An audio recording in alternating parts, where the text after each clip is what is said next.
Hello friends, welcome to V G creativity world. मैंने ये इसे झूमर भी बोल सकते हैं, परांदा भी बोल सकते हैं या वॉल हैंगिंग भी बोल सकते हैं। ये मैंने बनाया है। पहले डबल लेयर स्ट्रिप्स बनाए हैं, फिर यहाँ पे एक ऐसे डबल स्ट्रिप बना के उसमें एक फ्लावर्स अटैच किया है, फिर थोड़े थोड़े गैप में वाइट फ्लावर्स अटैच किया है। ये बटरफ्लाई बनाने की कोशिश की है, लेकिन उसमें विंग्स के साथ नेक्टर वाला मैंने वो बनाया नहीं है।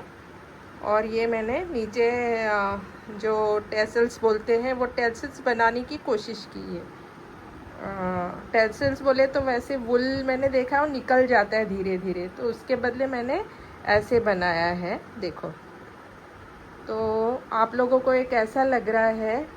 अगर आप लोगों को ये अच्छा लग रहा है तो आप मेरे वीजी क्रिएटिविटी वर्ल्ड को प्लीज़ लाइक करिए, शेयर करिए, कमेंट करिए।